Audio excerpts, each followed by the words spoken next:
Salut à toutes et à toutes, bienvenue sur ma chaîne. Comme d'habitude, c'est moi, votre host, le Mike, le 66e héritier de Lokoto Shinken pour vous servir. Écoutez, j'espère que tout se passe bien, j'espère que vous allez bien, que tout se passe bien dans vos vies. Moi, ça va, super. Alors écoutez, vous savez, moi je suis né dans les années 80, j'ai grandi dans les années 90. J'ai grandi avec des séries qui étaient magnifiques. Des séries d'action, des séries vraiment ouf, oufissime, dinguerie folle. Il y a des séries que j'ai gardées en tête, voilà, avec mon œil d'enfant, vous voyez, ces séries qui m'ont fait rêver, je les ai gardées en tête comme ça. Et dernièrement, vous savez, j'ai vu une de ces séries, une série que j'avais plus vue depuis plus de 20 ans. En fait, j'avais revu le premier épisode, je me rappelle, au début des années 2000, on devait être en 2002 ou 2003, parce qu'à cette époque-là, il y avait une espèce de vibe nostalgie des années 80, et j'avais revu le premier épisode. À l'époque, il y a 20 ans, je sais pas, j'étais encore dans la nostalgie, j'avais trouvé ça bien. Là, j'ai revu quelques épisodes. Comment vous dire que... Bon. Bref, écoutez, il n'y a pas de mystère, de toute façon, vous avez vu la vignette. Vous avez compris que je parlais de Airwolf, a.k.a. Supercopter chez nous. Alors, pourquoi je vous parle de cette série? Parce que en plus d'être fan, j'avais le jeu vidéo sur NES, Airwolf. Alors, j'arrive plus à savoir qui me l'avait offert. J'ai beau réfléchir, je ne me rappelle plus. Mais bon, bref, en tout cas, je l'avais. Alors, vite fait, petit contexte. Avant de parler du jeu vidéo, parlons de la série. Donc, Supercopter Airwolf en anglais. Alors, c'était une série qui était arrivée en France sur la 5. Alors, la 5. Les jeunes, quand je dis la 5, je ne parle pas de France 5. Je vous parle de la 5. C'était une chaîne qui n'a pas duré longtemps en France. Elle a duré de 86 à 92. Alors, elle était co-créée par Silvio Berlusconi. Alors, on ne le présente plus. Lui, c'était un homme d'affaires, géant de l'immobilier, éditeur de chaînes, propriétaire du Milan AC, Premier ministre italien aussi, il avait été, bon bref, le gars a eu 20 000 vies, et parmi l'une d'entre elles, il était donc éditeur de chaînes. Il avait une chaîne en Italie qui s'appelait la Cinque, et en fait il a décliné à l'international, parce qu'il y a eu la version allemande, il y a eu la version espagnole, et puis donc nous on a eu la 5, la version française. Alors, bon, une des particularités de la 5, c'est qu'il y avait plein de dessins animés japonais. Il y avait plein de séries américaines. Alors vous savez, on dit souvent que ma génération a découvert le manga en France via le Club Dorothée. C'est vrai, mais il y a eu aussi la 5 avec son émission Youpi, l'école est finie, et il y avait V'là les mangas. Alors, tout ce qui est Wingman, Max et compagnie, Princesse Sarah, Jeanne et Serge, Olivier Tom, Captain Tsubasa, tout ça c'était sur la 5. Et donc, Berlusconi, ce qu'il avait fait, lui, à l'époque, il était allé au Japon, il avait acheté des dessins animés au kilo, et bam, il les avait diffusés dans toute l'Europe via ses chaînes. Et il avait fait la même chose pour les séries américaines. Il les avait diffusées dans toute l'Europe via ses chaînes. Et c'était marrant parce qu'à l'époque, j'avais des potes Erasmus italiens et allemands. Et quand on parlait, vous savez, des discussions autres, on se rendait compte qu'on avait vu les mêmes séries étant gamin et les mêmes dessins animés, tout simplement parce que Berlusconi, il les avait toutes balancées en Europe. Alors il y avait parfois le générique qui changeait, ou les titres, mais c'était la même chose. Ou alors parfois il y avait le générique d'un dessin animé chez nous en France qui était utilisé comme générique d'une autre série. Par exemple, chez nous en France, on avait le générique de Captain Tsubasa qui était la même musique que que celui du générique italien de Lupin. Donc bon, vous voyez, bon, c'était pas les mêmes paroles, mais bon, bref, pour vous montrer qu'à l'époque, voilà. Ok, donc ça c'était pour le contexte. Je me suis un petit peu égaré. Je reviens sur la série. Donc, Supercopter. Alors, on est dans les années 80, donc contexte de guerre froide. C'est quoi l'histoire? On a donc le héros, Hawk, qui est un ancien pilote de l'armée américaine, ancien du Vietnam. Évidemment, on est dans les années 80, tout le monde a fait le Vietnam. Alors, la plupart des héros, ils l'ont fait. Rappelez-vous, Magnum, etc. Il y en a plein, ils ont tous fait le Vietnam. Bref, donc lui, c'est un ancien pilote. Et en fait, dans le premier épisode, il dérobe en fait un hélicoptère à un prototype de, de l'armée, on peut dire. C'est un prototype qui était fabriqué par une société qui travaillait pour la compagnie qui est bien évidemment la CIA. Donc je vous fais le résumé rapide, il vole l'hélicoptère, la CIA veut le récupérer, donc lui non, il ne veut pas le rendre, il cache l'hélicoptère tout au long de la série, il sera caché dans un volcan. D'ailleurs, à chaque épisode, c'est la même chose. On voyait l'hélicoptère qui sortait du volcan et puis il partait comme ça. Bref. Alors vous allez me dire, mais comment se fait la CIA? Jamais ils ont pu choper les bougs là qui cachaient l'hélicoptère dans un volcan? Eh ben non, parce que l'hélicoptère, il était super en avance, indétectable. Donc même pour la CIA, apparemment, c'était chaud. Bref, donc la CIA veut récupérer le supercoptère. Hawk dit non, donc ils s'arrangent. Ils ont un deal. Hawk, il faut savoir que dans la série, il était à la recherche de son frère. Son frère qui avait disparu. Bon, bref, ça c'est un thème récurrent dans les années 80. Des frères ou des amis disparus. Alors on ne sait pas où ils étaient, s'ils étaient encore retenus au Vietnam ou s'ils avaient. Bref, donc il y avait dans plein de films, plein de séries, des gens, notamment tous les films de Chuck Norris, où il devait chercher des prisonniers qui étaient restés au Vietnam. Bref, donc il y avait toute cette atmosphère-là. Donc le frère, il avait disparu et lui, il voulait retrouver sa trace. Et du coup, donc le deal qu'il avait avec la CIA, c'est qu'il faisait des missions du coup pour la CIA. Et en contrepartie, la CIA lui donnait des renseignements sur ce qu'ils avaient pu retrouver sur son frère. Il y avait un agent de la CIA qui s'appelait Archangel, donc un gars habillé tout en blanc et tout, qui venait à chaque fois. C'est lui qui donnait les missions à Hawk et à la fin, quand la mission était terminée, c'est lui aussi qui donnait des documents, enfin les documents que la CIA avait pu trouver sur son frère. Bref, donc ça c'était le deal. Alors, vous allez me dire, Hawk, il faisait que ça? Non. Dans la journée, en civil, il travaillait pour une compagnie d'hélicoptères qui s'appelait Santini Air, qui était dirigée par le copilote du supercoptère, Dominique Santini. Et lui, alors, c'était un ancien, pas du Vietnam, mais de la Première Guerre mondiale de la Deuxième Guerre mondiale qu'il avait fait avec le père de Hawk. Ok, ça c'est pour vous dresser les personnages principaux. Donc voilà, comme je vous ai dit, c'était la guerre froide, donc c'était de l'espionnage. Ils partaient, dans chaque épisode, ça se finissait comment? Donc bagarre aérienne. Alors il affrontait des avions, il affrontait des tanks, et comme c'était un hélicoptère supersonique, super équipé, il détruisait tout le monde. C'était simple, mais c'était ça à chaque épisode. Alors, il faut savoir que la série a duré de 84 à 86 ou 87, je ne me rappelle plus, je vous le mettrai. Et il faut savoir qu'à la dernière saison, c'est plus Hawk le héros. Figurez-vous que c'est son frère, parce que Hawk est mort dans un accident d'hélicoptère. Bon, alors au final, il y a eu des problèmes entre l'acteur et la production, donc du coup, allez hop, comme la série marchait, on a voulu continuer, du coup on a utilisé le personnage du frère. Alors il faut savoir que cette partie-là, je ne me rappelais pas l'avoir vue sur la 5, je ne sais pas si elle avait été diffusée sur la 5, en tout cas moi je l'avais vue quand la série était rediffusée sur la 6. Donc voilà. Alors il faut savoir qu'à l'époque, problème de budget, du coup ils réutilisaient des vieilles images des saisons précédentes pour les combats aériens et puis certains vols de l'hélicoptère. Donc voilà pour Supercopter. Donc une série des années 80 qui était, comme je vous dis, à l'époque je kiffais, bon j'étais un enfant, je l'ai revu, comme je vous dis, en 2002, à l'époque du revival des années 80, j'avais revu le tout premier épisode, que j'avais bien aimé. Par contre, là, je l'ai revu dernièrement, j'ai revu quelques épisodes. C'est compliqué les gars, je ne vais pas vous mentir. Attention, c'est une série culte des années 80, mais je sais pas,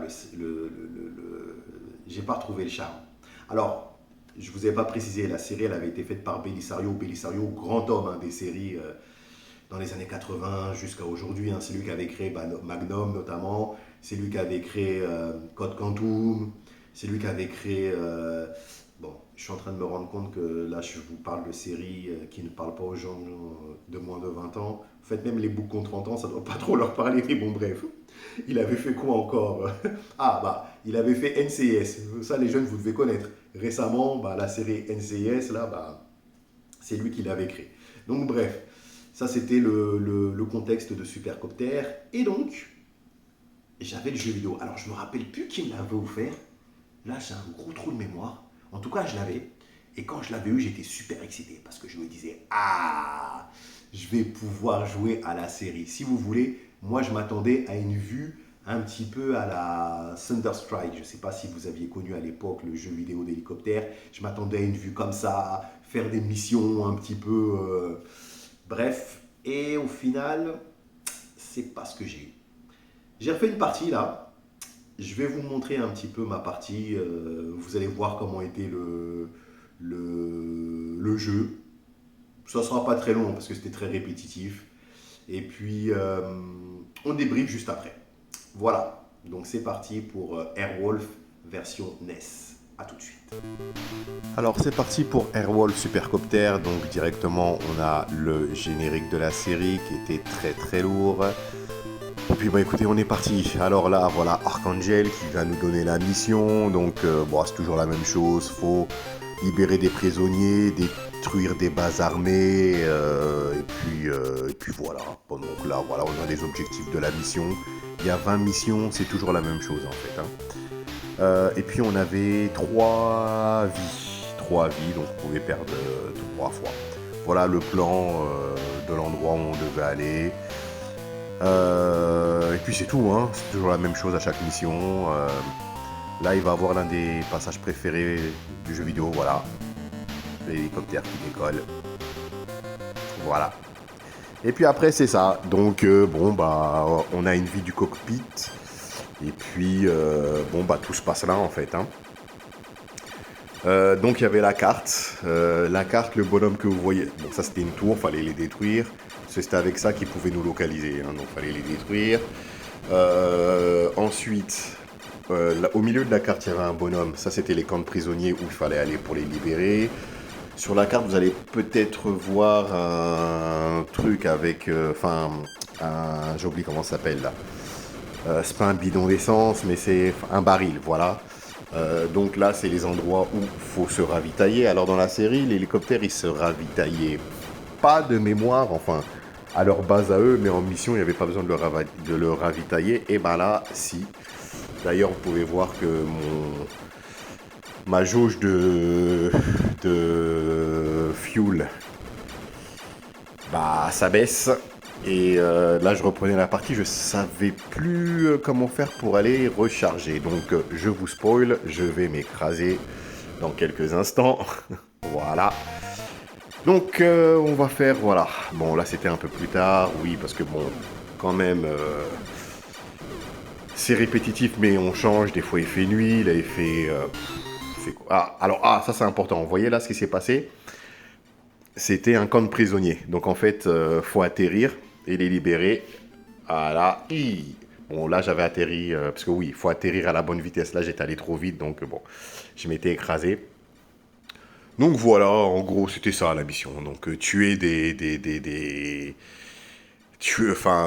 détruire les avions ennemis, et puis libérer les prisonniers, et puis détruire les bases, et puis aller recharger le fuel. Enfin voilà, c'était ça pendant 20 missions. Donc comme je vous dis, je m'attendais à un truc Desert Strike, j'étais déçu. Donc voilà, c'était le jeu vidéo, hein, NES Super Copter. Alors, bon, on a beau dire ce qu'on veut, hein, sur cette série, il y a une chose aussi qui est terrible jusqu'à présent. Alors, ça m'excite toujours, c'est la musique. Non, le générique, il est dangereux. Le générique, il est... Alors, ça, j'ai l'impression qu'aujourd'hui, on ne fait plus ça. Il n'y a plus des génériques, il te met dedans direct, comme Magnum, directement. Vous écoutez Magnum, bam, vous êtes dedans. Supercopter, c'était la même. C'est-à-dire que, même vous avez vu dans le jeu vidéo petit, c'est-à-dire que même aujourd'hui, quand j'entends ça, non, alors ça, petite information pour votre culture personnelle, Le compositeur des musiques de la série, c'était Sylvester Livey. Alors lui, pour vous donner un exemple, il avait travaillé sur la BO de Scarface, qui était bien, hein. Donc, et il avait aussi travaillé sur la BO de Flashdance avec Giorgio Moroder. Donc le mec sait ce qu'il fait, hein. Donc ouais, voilà. Donc, le générique là, par contre, ah ça sera indémodable. Il est juste terrible. Donc voilà, écoutez. Bon, alors, peut-être que je vais faire une série en vrai sur. Je vais faire une série de vidéos sur ces séries qui m'ont fait kiffer quand j'étais jeune, dont j'avais le jeu vidéo, mais qui au final n'était pas. Je sais pas. C'est peut-être le thème de le. Oui, bah. Parce que bon, aujourd'hui, la technologie a tellement avancé. Vous savez, il y avait toute une série de héros comme ça dans les années 80. Donc, on avait Hawk là avec Supercopter, on avait Michael Knight dans K2000, on avait, j'oublie son nom, le bouc de tonnerre mécanique. Donc, bref, des héros, les vigilantes, comme ils disent aux États-Unis. Donc, ces héros-là solitaires avec une machine super perfectionnée qui combattait le mal. Donc, ouais, c'était très années 80, comme je vous dis, le concept du Vietnam, les frères perdus, l'espionnage. Bon, alors aujourd'hui, dans un monde aussi compliqué que le nôtre, c'était plus simple hein, quand j'étais petit, hein. Il y avait les gentils à l'ouest et puis les méchants à l'est. Donc, et puis il y avait le tiers-monde. Donc, mais bon, aujourd'hui, c'est multilatéral. Donc, une série comme ça. Je pense que c'est pour ça qu'il n'y a eu jamais de revival. Je ne pense pas que ça marcherait, hein. C'était vraiment une série qui collait à son époque. Comme je vous ai dit, j'avais revu le premier épisode en 2002-2003. J'avais vraiment kiffé, je me rappelle. Là, j'ai revu il y a quelques temps, quelques épisodes. C'est pas dégueulasse, attention, hein, mais si vous voulez, bon, alors là maintenant je suis plus âgé aussi, donc on remarque certaines répétitions, certains raccourcis, et puis effectivement, on voit bien aussi les erreurs de montage, des fois ils se prenaient pas la tête, hein. C'était les mêmes images de combat dans les mêmes trucs, enfin, et puis bon, et puis la dernière saison avec le frère de Hawk, bon voilà, ça il n'y a plus de budget, donc là vraiment, la série s'écroule. Donc bon, bref, qu'est-ce que je pourrais vous dire sur la série? Bah écoutez, c'était une série qui correspondait bien à son temps. Pour les années 80, elle, était, euh, elle était bien, vraiment bien. Personnellement, c'était l'une de mes préférées. Ça passait dans une émission qui s'appelait À fond la caisse, il me semble, sur la 5. Ouais, À fond la caisse. Et puis voilà, moi je me rappelle quand j'étais petit, à la cour d'école, à récré, tous on était là, ah, supercopter, supercopter. Donc non, c'était vraiment une série qui correspondait à son temps. Donc bon, aujourd'hui, je pense que si elle est rediffusée à la télé, elle ne fonctionnera pas. Il faudra vraiment que ce soit sur un créneau réservé aux gens de ma génération, les OG ou ceux un peu avant qui l'ont connu. C'est-à-dire qu'il y aura un effet nostalgie, c'est-à-dire que les gens vont regarder. Alors, je vois le truc comment, c'est-à-dire que je pense que les gens, ils vont pas la regarder de manière assidue. Parce que si vous voulez, c'est pas des séries comme les Game of Thrones ou autres, les séries de maintenant où il y a des. Comment ça s'appelle? Il y a des intrigues. Il faut se rappeler que dans l'épisode numéro 4, le mec il avait laissé la fourchette sur la table, du coup l'autre il a pu la récupérer. Donc, bref, une histoire complète. Non, là il n'y a pas ça. C'est-à-dire que vous pouviez rater quelques épisodes et puis vous revenez. Donc au final, je pense pas que les gens la suivront de manière assidue si c'est rediffusé. Peut-être que les gens la regarderont parce qu'ils avaient des souvenirs, des choses qu'ils n'avaient pas compris peut-être, et ils vont la regarder en espérant revoir un épisode qui va leur expliquer quelque chose qu'ils avaient oublié. Je vois plus les choses comme ça. Comme par exemple, je vous ai expliqué que dans la dernière saison, il y avait son frère qui intervenait. Bah, je suis sûr qu'il y a pas mal de gens qui peut-être ne le savaient pas, voudront regarder la série pour savoir comment est mort Hawk. D'ailleurs, je viens de vous spoiler, hein, je m'excuse hein, pour ceux qui ne le savaient pas. Bah oui, bah. Ok, Santini, tant qu'à faire, je vous spoil jusqu'au bout. Il meurt dans un accident d'hélicoptère et du coup, c'est donc le frère de haut, comme je l'expliquais, qui reprend la main. Et puis, il y a aussi celui qui a hérité de l'entreprise Santini, Air de Santini. Donc, voilà. Bah, écoutez, donc, bon, bah, voilà ce qu'on peut dire sur Supercopter. Je suis, euh, je suis mitigé, je ne saurais pas dire de notes, je ne saurais pas. Voilà, c'était quelque chose qui m'avait fait kiffer, mais qui aujourd'hui, bah. Ouais, c'était c'était bien, mais bon, aujourd'hui, c'est plus d'actualité, sans manquer de respect à toute l'équipe, à tous ceux qui ont bossé dessus, et puis voilà. Bon, en tout cas, le jeu vidéo, vous avez compris que j'étais pas fan, j'avais été déçu. Et puis voilà, peut-être j'avais espéré, comme je vous disais, il y avait un revival qui nous refasse peut-être un jeu vidéo dans les années 2000 amélioré, mais bon, je ne l'ai pas vu. Voilà, bah écoutez, je ne vous dérange pas plus. Je vous remercie de m'avoir permis de vous piquer quelques minutes de votre temps pour vous partager cette série, enfin ce jeu vidéo surtout, Airwolf. Comme je vous dis, peut-être que je ferai une série sur. Parce qu'il y a d'autres séries comme ça où j'avais le jeu vidéo et film ou série d'ailleurs, hein, qui n'était pas. Bon, bref. Donc peut-être que je referai une vidéo sur ça. En tout cas, si vous avez aimé, vous mettez un pouce bleu, vous vous abonnez pour soutenir le travail. Donc je vous laisse reprendre le cours normal de votre vie. Je vous souhaite une excellente journée, une excellente après-midi ou une excellente soirée. Rappelez-vous, peu importe le moment pendant lequel vous regardez ma vidéo, du moment que vous le faites. Et puis, bah, je vous dis à la prochaine. Hasta la vista.